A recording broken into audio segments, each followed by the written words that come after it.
was we're going to look at some of the Old Testament minor prophets over the next couple of weeks.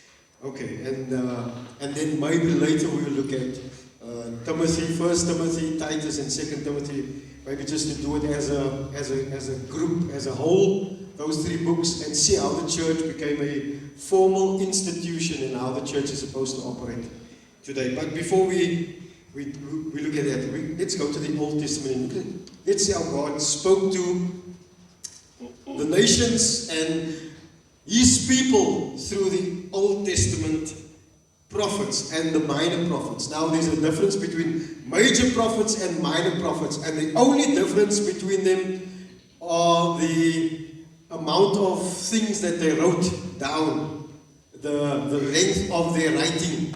Now there were prophets who were literary prophets. They wrote down what their messages were, and there were prophets who were non-literary. They didn't write down the message that God gave them, but their message might have been recorded maybe through other writers or through other historical figures in the Old Testament.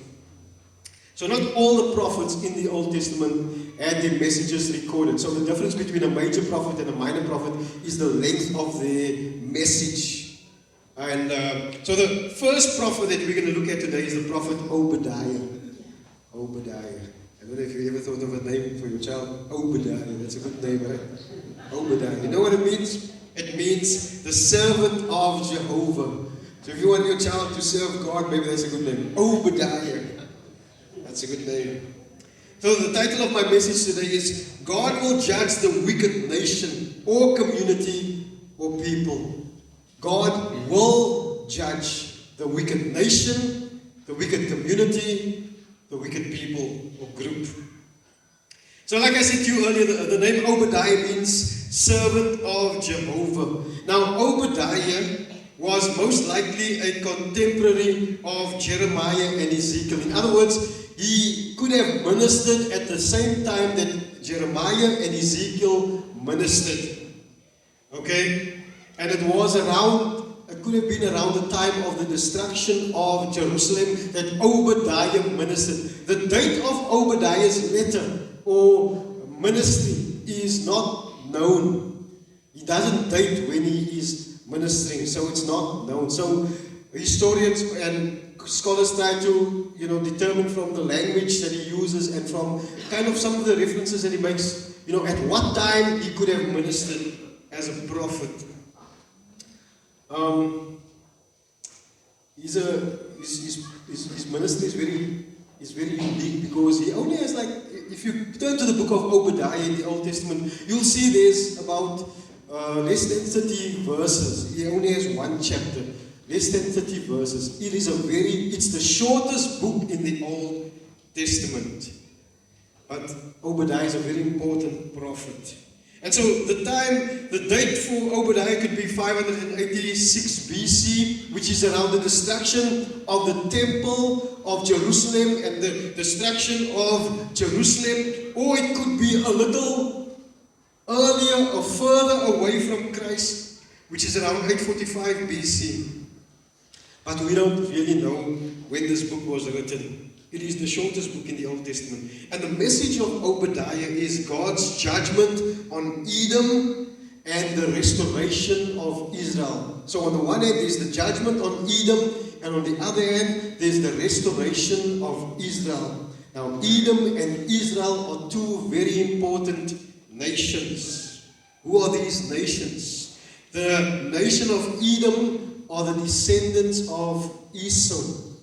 And Esau is the brother of Jacob. So from Esau comes the Edomites, and from Jacob comes the Israelites. So they are supposed to be family, right? They're supposed to be related.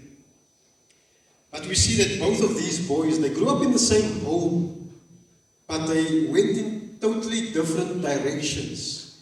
And as a result of things that happened between them and in their home, there was a feud that existed between these two brothers that continued. It happened in their time, and even when they reconciled, that animosity, that resentment, that hatred, that anger remained there, and it continued in their generations. For thousands of years, this feud continued. Hebrews 12 verse 16 calls Esau this. It says, Esau was a godless person who sold his own birthright for a single meal. So you can see, like, if you read about Esau and Jacob, they went in totally opposite direction. Now, they are not perfect. None of them are perfect. But I think God knows the character of their hearts. And so Esau, according to God, was a godless person who sold his own birthright. He didn't value his birthright. He sold it for a single meal. In Genesis 25, we see that Isaac and Rebekah, they are married, and Rebekah is barren. And verse 21 says, and Isaac entreated Yahweh on behalf of his wife because she was barren. And Yahweh was moved by his entreaty. So Rebekah, his wife, conceived. But the children struggled together within her. So while they are in her womb, there's already a battle happening between these two brothers. There's already a battle. They are the first twins recorded in the Bible. I don't know if they are the first twins that ever existed before that time, but they are the first twins recorded in the Bible. And so there's this battle between the two of them in the womb. The children struggled together within her, and she said, if it is so, why then am I this way? So she went to inquire of Yahweh, and Yahweh said to her, God gave her this message, 2 nations are in your womb, and 2 peoples will be separated from your body, and 1 people shall be stronger than the other, and the older shall serve the younger. The older shall serve the younger. Now, when they are born, Esau is born first and then Jacob. So Esau is the older and Jacob is the younger. But God already knows what is going to happen as a result of their character and as a result of the choices that they will make in their lives. And so God knows the character of both of these boys. He knew what would lead them into different paths, the choices that they were going to make. And God knew that Esau's descendants would eventually be destroyed. There came a moment in the history of Edom where they no longer existed as a people. To this day they are gone. So Edom comes from Esau's nickname, Red, which comes from his asking Jacob for some of his red stew. He said, give me some of that red stew. So he got the nickname Red. You know sometimes people have nicknames because of various things that they do. Like everybody has a funny nickname. Okay, maybe think of your nickname. I don't know if you have a nickname, but maybe you do have one. His name was Red. His nickname. And so that's why the name Edom comes from. And so for hundreds of years, Edom was violent towards Israel. They hated the Jews. They hated their own brothers. And so if you study the history of this nation, when Rome conquers Israel and Rome conquers the world at that time, they put rulers of the province of Idumea, the Edomites, in power in Palestine. So they made Edomites rulers over Palestine, over the Jews in Palestine, rulers known as the Herods. So I'm sure you've read about Herod in the Bible. The Herods, they were Edomites. They were subdued by the Maccabees in the period between Malachi and Matthew. There's a 400-year period where it seems like God is not speaking. In that period, in that time of history, there's a war going on, and the Maccabees, who are Jews, they subdue the Edomites and they force them to follow the Jewish rules and the Jewish laws, the Jewish customs. But they still hated the Jews. And so the Romans knew this, and they put these guys in charge. And we read that Herod the Great killed the baby boys in Bethlehem after the birth of Jesus. You can read about it. I think it's in the book of Luke.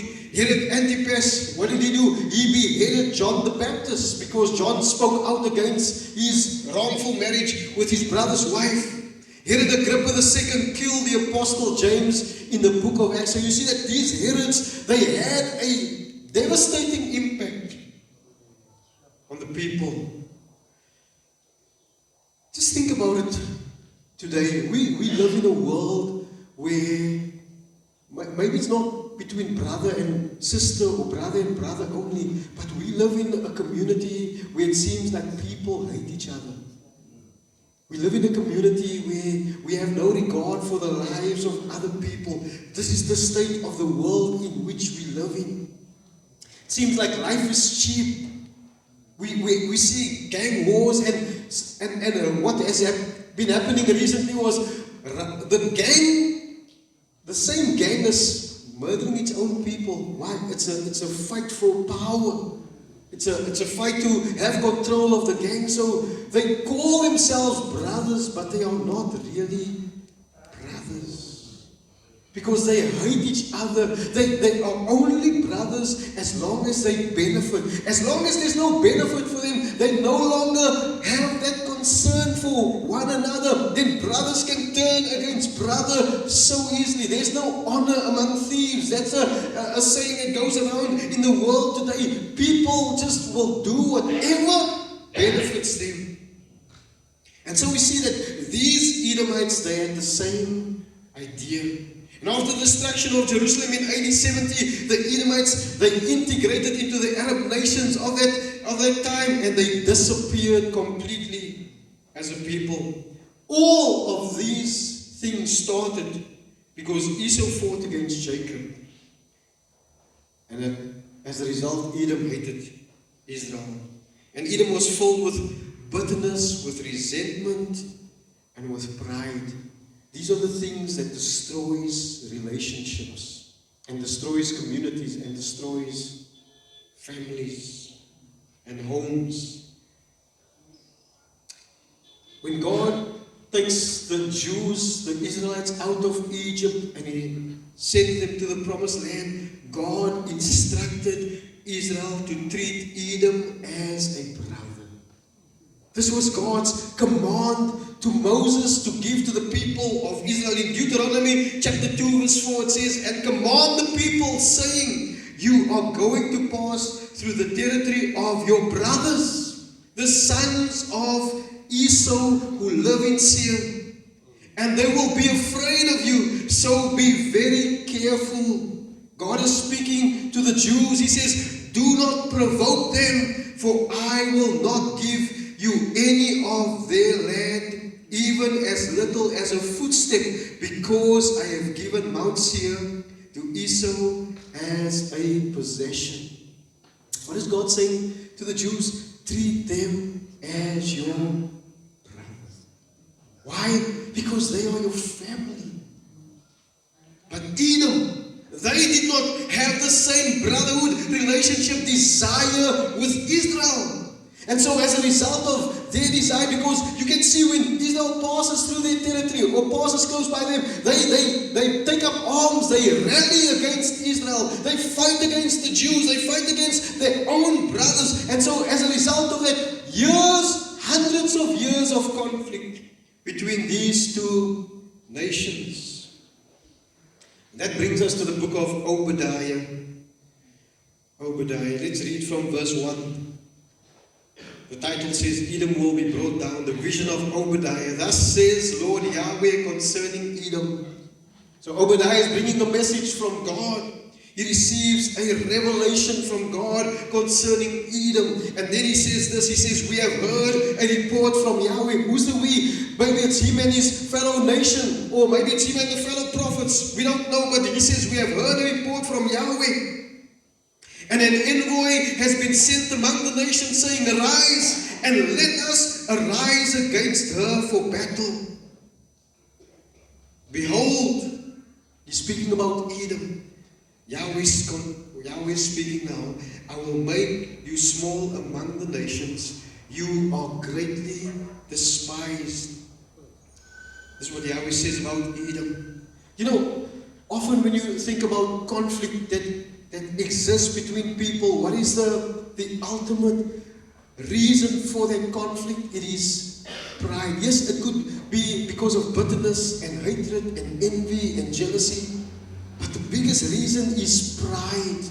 Is that arrogance that you feel that you are better than that person, or that you are not going to submit, or you're not going to admit that you are wrong, or you're not going to belittle yourself. You have this pride in your heart, and God God speaks about this nation, He says, the arrogance of your heart has deceived you.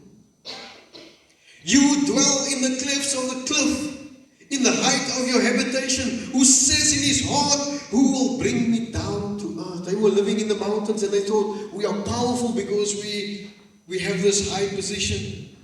Though you build lofty like an eagle, though you set your nest among the stars, from there I will bring you down, declares Yahweh.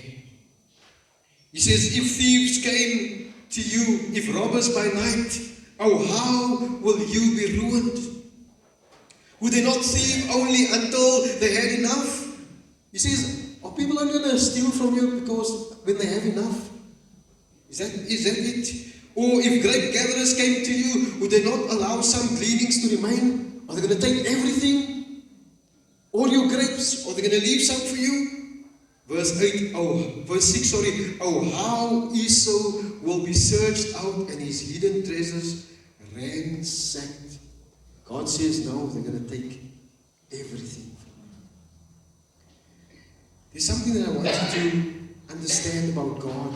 The same God that speaks in the Old Testament is the same God that speaks today. Yes, you can see from the way that Edom has been going on for years and for decades and for hundreds of years, that God was patient with them. God gave them opportunity, ample opportunity to repent and change their ways. It's the same with us today. God looks at us, He sees the condition of our hearts. He knows how we treat other people. He knows the resentment, the bitterness, the anger, the unforgiveness. He knows our hearts and He gives us opportunity to repent and to change. But there's going to be a moment in our lives where God is going to take everything away from us, because God does not slumber nor sleep. He sees who we are and He sees what we do. It will be completely ransacked. God doesn't overlook the injustice that people commit against others. Verse 7 says, all the men who have a covenant with you, all your friends, will send you forth to the border. They're going to send you, they're not going to come. And the men at peace with you will deceive you and overpower you.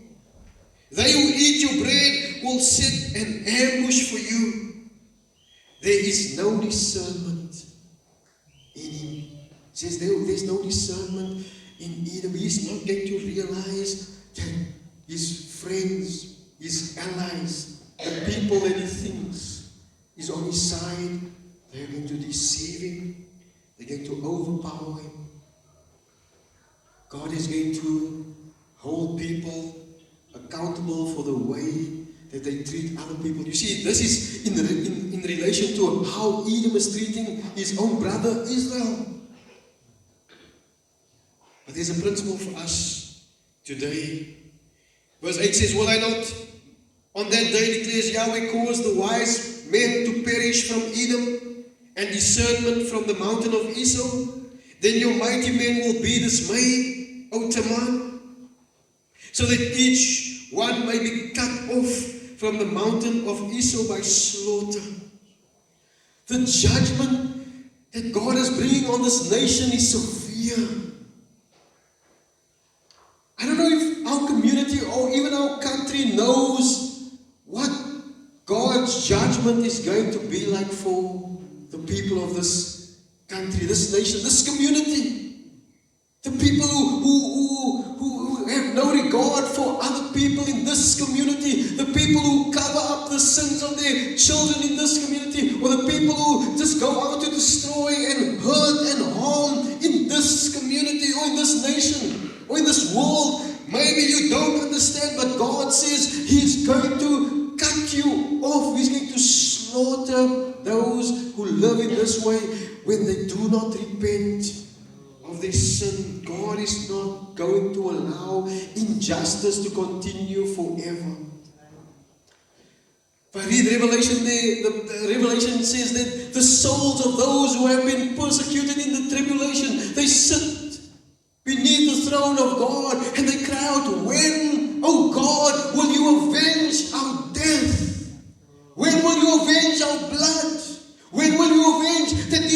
people killed us who served you, us who are innocent. They murdered the innocents who serve you. When will you avenge our death? And Revelation tells us that God hears the prayers of those who cry out to Him. Who cry out, Lord, hear our cries, hear our prayers. People have ill-treated us, they've harmed us, they've hurt us. God hears the cries of those people, and God is going to cut off the people who brought destruction in this world. He says, because of violence to your brother Jacob, you will be covered with shame, and you will be cut off forever. On the day that you stood aloof, on the day that strangers took his wealth captive, Jacob's wealth, when they captured Israel, when they captured Jacob, when they captured the nation of Israel, and foreigners entered his gate and cast lots for Jerusalem, you too were as one of them. It says you gave your consent, you rejoiced in the destruction of your brother. He says, now do not look on your brother's day with triumph, the day of his misfortune. And do not be glad over the sons of Judah in the day when they perish. And do not let your mouth speak great things in the day of their distress. You see, this nation rejoiced when harm came to Israel. He says, do not enter the gate of my people in the day of their disaster. Indeed, do not look on their calamity with triumph in the day of their disaster. And do not send out for their wealth in the day of their disaster, because Edom went alongside and also plundered and also stole from Israel. Do not stand at the fork of the road to cut down those among them who escape, and do not deliver over their survivors in the day of their distress. Because this is what Edom did. They captured their own brothers and they sold them as slaves. And God said what they did is going to hold them accountable. The way that we treat other people,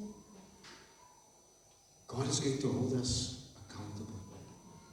Our bitterness, our unforgiveness, our hatred, our jealousy, our resentment, our anger, our pride, that we don't want to repent of this condition of our heart, God is going to hold us accountable. I want to remind you, Yahweh will bring judgment on nations or communities or people or groups or those who act unrighteously towards other people or nations or communities.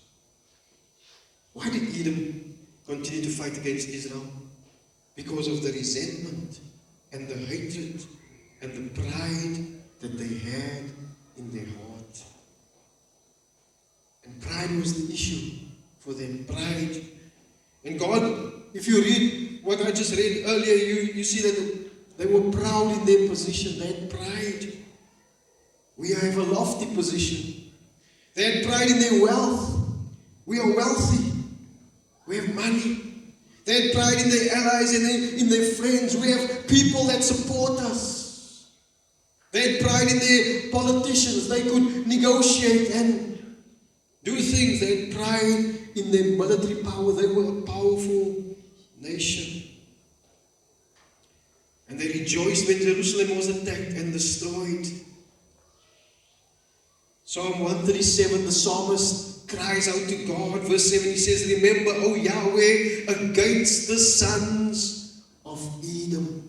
You see, it's recorded that there was someone, there were people who cried out to God against the sons of Edom, the day of Jerusalem, who said, what did Edom say? Tear it down. When judgment or when the nations came against Jerusalem and they conquered Jerusalem, Edom cried out, tear it down to foundation. They wanted to see the destruction of Jerusalem. They rejoiced in its destruction. Obadiah reminds Edom, the day of the Lord is coming. Verse 15 of Obadiah says, verse 15, for the day of Yahweh draws near on all the nations. As you have done, it will be done to you. Your dealings will return on your own head. Because just as you all drank at my holy mountain, all the nations will drink continually. They will drink and swallow, and they will be as if they never were. They had no regard for other people. They were just living a life of indulgence, thinking only of themselves. Jeremiah 25 verse 15 reminds us, for thus Yahweh the God of Israel says to me, take this cup of the wine of wrath from my hand, and cause all the nations to whom I send you to drink it. They will drink and stagger and go mad because of the sword that I will bring, or that I will send against them. God is going to hold them accountable as a nation. Galatians 6 verse 7 says, do not be deceived. God is not mocked. Whatever a man sows, this he will also reap. This he will also reap. For the one who sows to his own flesh will from the flesh reap corruption. But the one who sows to the Spirit will from the Spirit reap eternal life. And let us not lose heart in doing good, for in due time we will reap if we do not grow weary. God says you are going to reap. So don't lose heart in doing good, because if you do good, you will reap what is good. But if you continue to reap what is bad, you sow what is bad, you will reap what is bad. You will reap the destruction. Don't lose heart in doing good, because you will reap in due time. Matthew chapter 5, Jesus said this, you have heard that it was said, you shall love your neighbor and hate your enemy. But I say to you, love your enemies and pray for those who persecute you, so that you may be sons of your Father who is in heaven. For he causes his sun to rise on the evil and the good, and sends rain on the righteous and the unrighteous. God says we must bless our enemies. We must pray for those who persecute us. We must forgive. We must love them. As hard as it is, that's what we must do. 1 John 3 verse 15 says, everyone who hates his brother is a murderer. And you know that no murderer has eternal life abiding in him. But by this we have known love, that he, Christ, laid down his life for us. And we ought to lay down our lives for the brothers. We must have love for one another. But whoever has the world's goods and sees his brother in need and closes his heart against him, how does the love of God abide in him? Little children, let us not love with word or with tongue, but in deed and truth. It's by our actions that we show love, not by our words, not by our tongues, but by our actions. It's by our actions. And Edom's actions shows that they don't love their brother.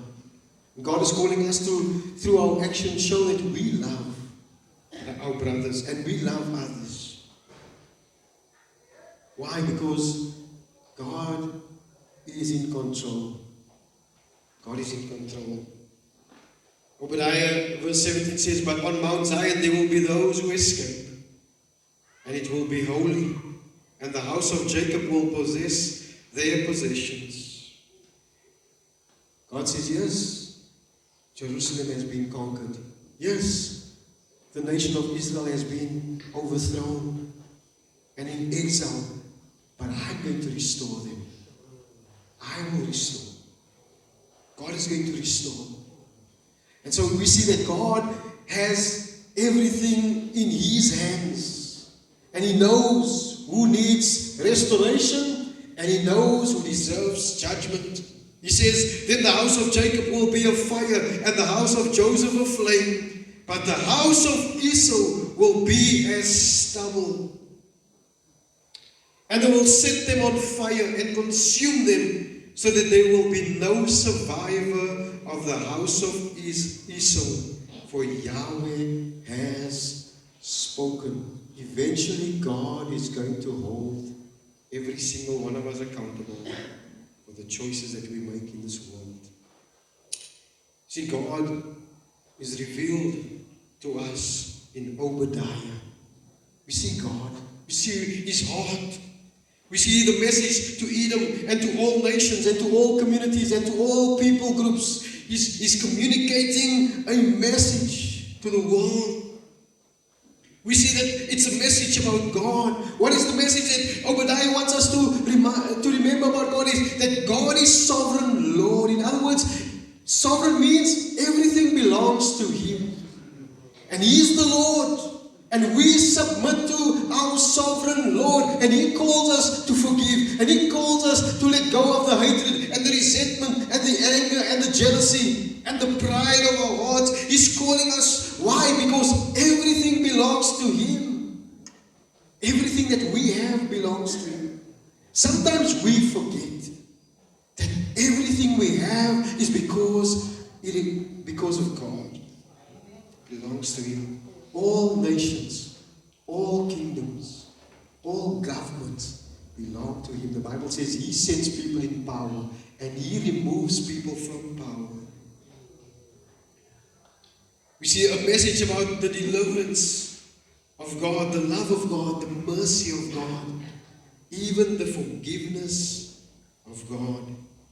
We also see from Obadiah a message about judgment against all sin. A warning against rebellion and an unrepentant heart. We see a message about a God who dwells with His people. And so when people harm the people of God, it's a direct attack on God. We see a message that reminds us the day of the Lord is coming. The day is coming when all the nations and all the people of the world will be judged according to their deeds. We're going to stand before God, and we see that God will deliver those who belong to Him, and they will stand on Mount Zion. Mount Zion is the dwelling place of God. That's where God is.